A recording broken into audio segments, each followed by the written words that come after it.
2014 మహానాడులో కార్యకర్తల సంక్షేమం కోసం ఒక సంక్షేమ విభాగం ఉండాలి, కార్యకర్తలకు అండగా నిలబడాలి. దాని ముందర అనేక ఇబ్బందులు మనం ఎదుర్కొన్నాం. మీరు గాని ఒక్కసారి చూస్తే 2004లో కాంగ్రెస్ పార్టీ అధికారంలోకి వచ్చినప్పుడు మన కార్యకర్తలు ఎట్లా చంపారు మనం అందరం చూసాం. అనంతపూర్ జిల్లాలో సొంత బిడ్డల ముందల ఒక కార్యకర్తను నరికేశారు ఆనాటి కాంగ్రెస్ పాలకులు. చంద్రబాబు నాయుడు గారు ఆనాడే ఆ పిల్లల్ని దత్తకు తీసుకుని అద్భుతంగా చదివించి ఈ రోజు అదే పిల్లలు ఒక డెలాయిట్ లో ఒకరు IBM లో పనిచేసే స్థాయికి తీసుకొచ్చారు. అది చూసి 2014 మహానాడులో కార్యకర్తల సంక్షేమం కోసం ప్రత్యేక విభాగం ఉండాలి, కార్యకర్తలను ఆదుకోవాలని రూపొందించాం. అందుకే మొన్నటి వరకు ప్రమాద బీమా అందించాం. భారతదేశ చరిత్రలో ఏ పార్టీ చేయని విధంగా సుమారుగా 140 కోట్ల రూపాయలు కార్యకర్తల సంక్షేమం కోసం ఖర్చు పెట్టిన ఏకైక పార్టీ మన తెలుగుదేశం పార్టీ. ఇంకా చేయాలి. అందుకే ఈసారి సభ్యత్వం వచ్చినప్పుడు కంపల్సరీ ప్రమాద బీమా పెంచాలని నిర్ణయం తీసుకుని పెంచడం కూడా జరిగింది. ఇంకో పక్కన కార్యకర్తలు వాళ్ళ సొంత కాళ్ళపై నిలబడాలి, కార్యకర్తలకి స్వయం ఉపాధి ఉండాలనేది పదే పదే చంద్రబాబు నాయుడు గారు చెప్తాం జరిగింది. 1992లో చంద్రబాబు నాయుడు గారు చిన్న ఇత్తనం వేశారు. ఆ ఇత్తనం పేరు హెరిటేజ్.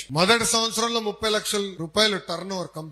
గత 3.5 దశాబ్దాలుగా పద్ధతి ప్రకారం నడిపించారు కనుకనే ఈ రోజు మేము సొంత కాలపై నిలబడగలుగుతున్నాం. మా ఖర్చుల కోసం రాజకీయాలపై నిలబడాల్సిన అవసరం మాకు లేదు. కానీ దానికి కారణం ఆనాడు 3.5 దశాబ్దాల క్రితం చంద్రబాబు నాయుడు గారు వేసిన ఒక ఇత్తనం. ఇట్లా కార్యకర్తలకి స్వయం ఉపాధి కల్పించాలనేది చంద్రబాబు నాయుడు గారు లక్ష్యంగా పెట్టుకున్నారు.